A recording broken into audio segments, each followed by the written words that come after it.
മൂന്നാറിൽ നിരന്തരം കാട്ടാന ആക്രമണത്തിന് ഇരയാകുന്ന ഒരു റേഷൻ കടയും ഒരു വ്യാപാരിയുമുണ്ട്, പുണ്യവേൽ അല്ലേ? എത്ര തവണ? 19 പ്രാവശ്യം മേടിച്ചിട്ടുണ്ട്. ഓരോ തവണ പൊളിക്കും, പിന്നെ നന്നാക്കും, വീണ്ടും പൊളിക്കും, വീണ്ടും നന്നാക്കും, ഇങ്ങനെ നന്നായിക്കൊണ്ടേയിരിക്കുന്നത്. റേഷൻ കട ഇപ്പോൾ ഇവിടെ ഉണ്ടോ? റേഷൻ കട ഇല്ല, പലചരക്കടയാണ് മെയിനായിട്ട്. പലചരക്കടയാണ് കൂടുതൽ വന്നിട്ട് അത് പൊളിക്കുന്നത്. ഏതൊക്കെ ആനകളാണ് വരുന്നത്? ചിലപ്പം വന്നിട്ട് ഗ്രൂപ്പായിട്ടായിരിക്കും വരുന്നത്, 3-4 വരുന്നത്. ചിലപ്പം വന്നിട്ട് പടയപ്പായിരിക്കും വരുന്നത്.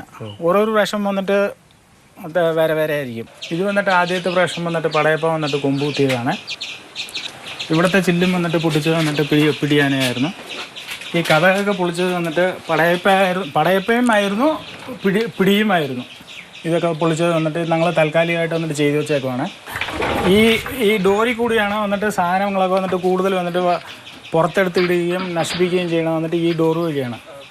ഇതിലാണ് വന്നിട്ട് മാക്സിമം വന്നിട്ട് ഒരു 17-18 പ്രാവശ്യം വന്നിട്ട് അകത്ത് കയറിയേക്കണം. നേരത്തെ വന്നിട്ട് ഇവിടെ അരിയൊക്കെ വെക്കണ്ടായിരുന്നു, അരി, തേങ്ങ, പിന്നെ വന്നിട്ട് കിഴങ്ങ്, പച്ചക്കറികളൊക്കെ വെക്കണ്ടായിരുന്നു.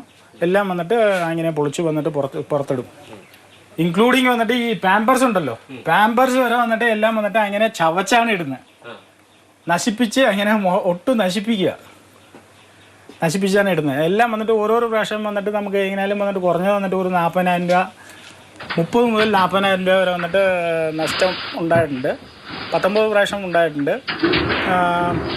കുറഞ്ഞത് വന്നിട്ട് എങ്ങനെയാലും വന്നിട്ട് 10-20 ലക്ഷം രൂപയുടെ വന്നിട്ട് നഷ്ടം ഉണ്ടാവും. ഇതുവരെ ആയിട്ട് വന്നിട്ട് ഒരു സാമ്പത്തികമായിട്ട് വന്നിട്ട് സാമ്പത്തിക സഹായം ഒന്നും വന്നിട്ട് ഫോറസ്റ്റിൻ്റെ ഭാഗത്തു നിന്ന് ഒന്നും ഉണ്ടായിട്ടില്ല സർക്കാരിൻ്റെ തരപ്പിൽ നിന്ന്. നമ്മൾ വിളിച്ച് പറയുമ്പോഴത്തേക്കും വന്നിട്ട് RRT വന്നിട്ട് വരും, RRT വരും, വന്ന് നോക്കിയിട്ട് പോകും. പിന്നെ വന്നിട്ട് പാതിരാത്രിക്ക് വന്നിട്ട് ഈ വലിച്ചിട്ട സാധനങ്ങളൊക്കെ ഉണ്ടല്ലോ, ഞങ്ങൾ ക്ലീൻ ചെയ്യാതെ വന്നിട്ട് ഇങ്ങനെ വാതിലൊക്കെ വന്നിട്ട് അങ്ങനെ ഇടാൻ പറ്റുമോ? വേറെ ഏതെങ്കിലും വന്യജീവികൾ വന്നിട്ട് അകത്ത് കയറി പോകില്ലേ? അവർ ചോദിക്കണത് എന്നാന്ന് പറഞ്ഞു കഴിഞ്ഞാൽ ഉടനെ ആൾക്കാരെ കൊണ്ടുവന്ന് കാണിക്കണം എന്നാണ്. ആ സമയത്ത് വില്ലേജ് ഓഫീസറെ ആരെങ്കിലും വന്നിട്ട് വിളിച്ചു കഴിഞ്ഞാൽ ആ സമയത്ത് വരുമോ പാതിരാത്രിക്ക്?